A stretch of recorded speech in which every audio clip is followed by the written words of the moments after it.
What is going on, Navigation Nation, and welcome back to another video. Today I'm giving my top 3 Pokemon card forecast for the year 2021. These are the cards and or products that I think are going to have significant growth throughout this year. But before we jump into that, guys, go ahead and double slap attack that like and subscribe button. Show your support for the channel, and on top of that, go ahead and thunder punch that notification bell so that you don't miss a single video. With that being said, guys, let's go ahead and jump right into it. And we're going to kick things off, first of all, with XY evolutions. Now, many of you may be saying to yourselves, yeah, I know, PokéNav, it wouldn't be a countdown on your channel if you didn't mention evolutions in there somewhere. But let me go ahead and explain. So if you guys have been keeping tabs on the open market recently, you will have noticed that the booster boxes in particular for evolutions are now at that $1,000 price point or close to it. Now, I think there's various reasons why this is occurring. The first of which is we are now at about a 5-year time horizon since the release of Evolutions.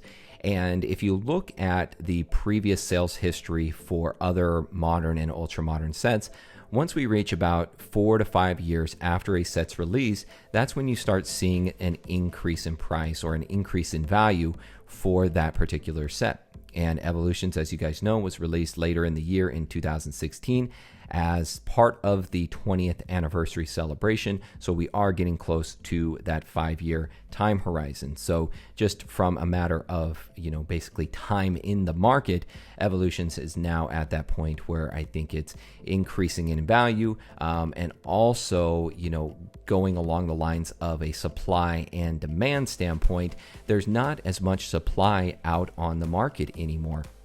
It has reached that point where Pokemon is no longer interested in reprinting it. And as you guys know, that is a big factor in modern and ultra modern, is the concern for reprints.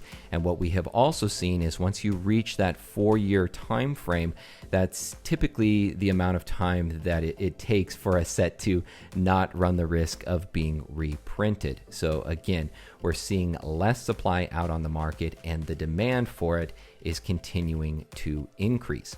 Now, on top of that, now that we have the 25th anniversary occurring this year in 2021, I believe that we're going to have even more people who are entering the hobby. Now, I've mentioned it before. If you go down that hierarchy, so to speak, of the nostalgia, so you go first edition base set, unlimited base set, Japanese, many of those particular sets are now getting out of the price range for most people.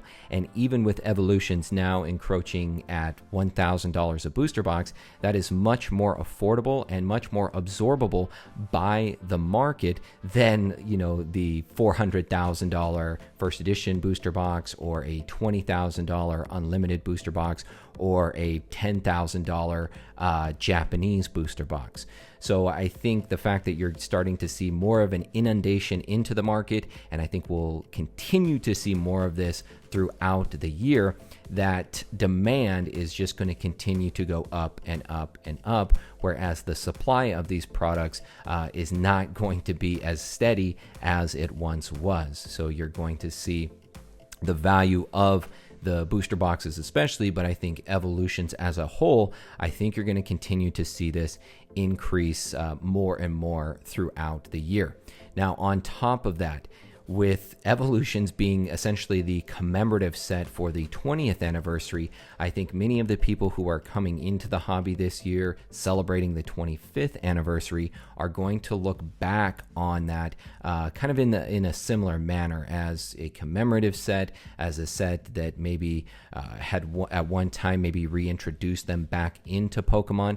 But again, it really boils down to the nostalgic factor. It's more affordable than some of its counterparts from WotC era. So I think XY Evolutions is poised for even more growth throughout this year. And I think it's one that you guys definitely want to keep an eye on, because now is probably one of the better times. Well, really, 6 months ago was the best time to get in on evolutions, but I think now is still a good time to perhaps look at investing in booster boxes or even cases of booster boxes of evolutions, because I think by the time we get to the end of 2021, you're going to see some significant growth in this particular set. Next up on our list here is the first edition Neo Era Holos. So as of 2021, it has officially been 20 years since the release of Neo Genesis. Now, the Neo Era, as you guys know, is one of my personal favorite series. I truly love the Neo Era products, and I think it was really the high watermark for Pokemon when it came to the TCG. But it has been 20 years since the release of the first Neo Era set, that being Neo Genesis. Now, just as I was talking about a commemorative factor with evolutions, I truly believe that this year, in 2021, there may be a high likelihood that we could see an Evolutions-esque type of reprint for the Neo Era. And if that in fact does happen, I think that's going to place even more emphasis on this second generation of Pokemon. Now, we may not see that until later this year, perhaps in the fall, but I think that will definitely generate a lot of buzz for this second generation. On top of that, if you look at the first edition pop reports for the Neo Era series, many of these are just as scarce or just as rare as the first edition base set. And I think this is something that is currently being overlooked by many investors and collectors out there. The fact that first edition base set was, the first set ever released, that does play into its overall value. But again, as we've discussed before, we have to compare the difference between scarcity and popularity. And again, when you look at the population reports for pretty much all first edition Neo Era cards, they are just as scarce, if not more, than base set.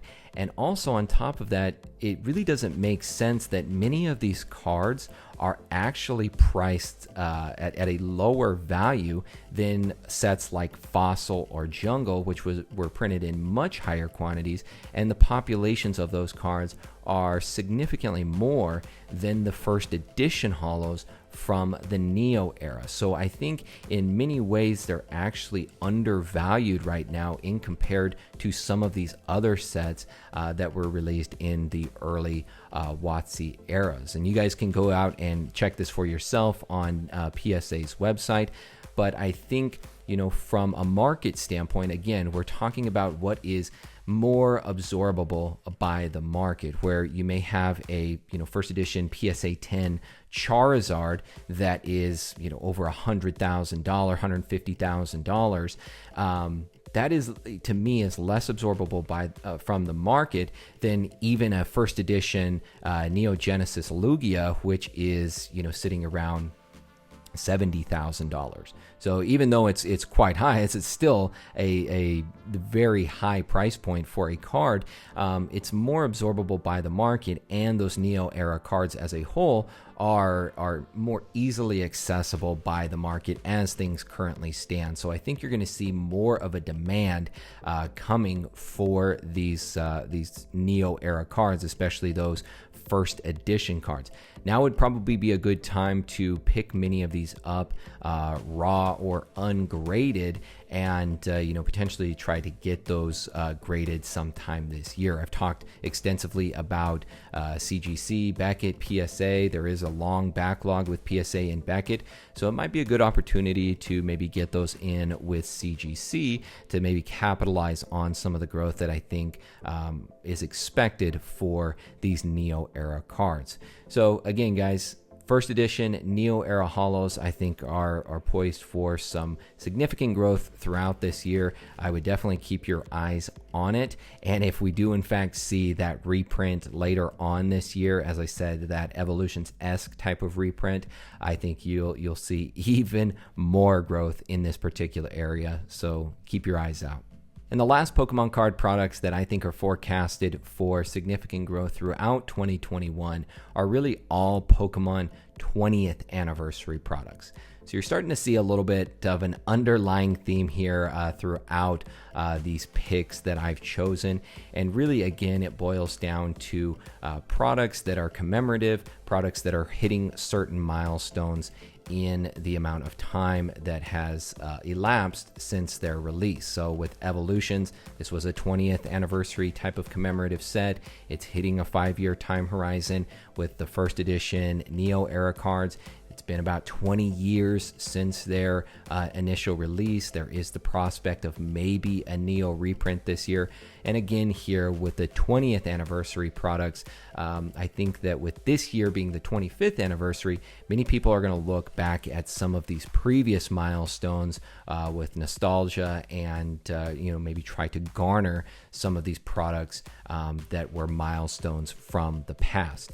One of which that I would take a look at and keep your eyes on is Generations. As you guys know, Generations was released throughout the entire year of 2016 as part of that 20th anniversary celebration.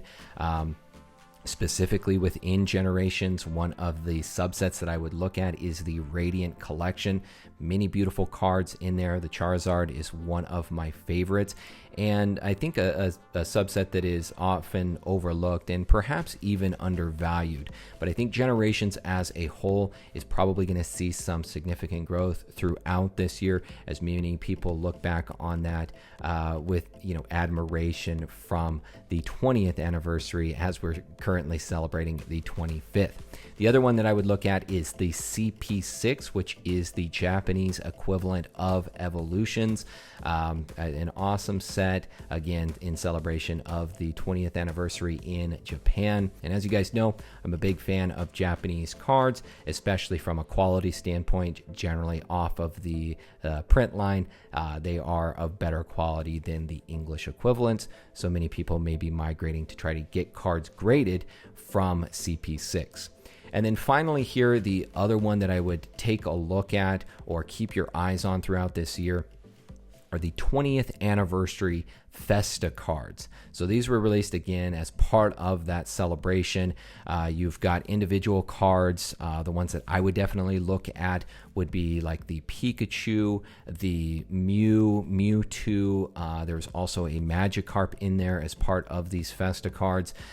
Those were really popular, and right now they're already starting to see pretty significant growth, especially in like a gem mint status, so PSA 9 or PSA 10.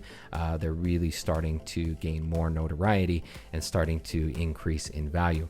The other one would be the gym badge cards. These were cards that were given out as part of smaller tournaments throughout 2016. These ones feature the Kanto gym leaders, so Brock, Misty, Lieutenant Surge, Koga, Blaine, all of the gym leaders from the Kanto region. These are sort of kind of quasi trophy cards, and I think they kind of fall into that gray area where they're not quite a trophy card, but they are kind of seen as such. So this is one that I think could definitely have potential as well. And then the last ones are the Victory Ring cards. So that is the first, second, and third place cards that were featured for these Victory Rings, again as part of many tournaments. I believe they were regional tournaments that occurred in Japan as part of the 20th anniversary celebration. Now these are definitely more in line with trophy cards and with the significant growth of trophy cards over the last few years and more people moving to Japanese trophy cards. I think these would be an excellent opportunity as well. There is not many out there, I have to tell you guys that first and foremost. If you try to look out on the open market for these Victory Ring cards, they are very, very scarce. So if you are able to come by these, I would not pass them up because I think they have significant potential, and I think we'll see even more of that as we go through 2021. So that is going to do it for today, guys. I hope you enjoyed this top 3 forecasted Pokemon cards and or products of 2021. I'll be doing some follow-up videos throughout the year to see exactly where these products go and see what the value of them are by the end of 2021. Other than that, guys, I will see you all next time. My name is PokéNav. I'm here to help you navigate the world of Pokemon, one video at a time, and I will see you all in the next video.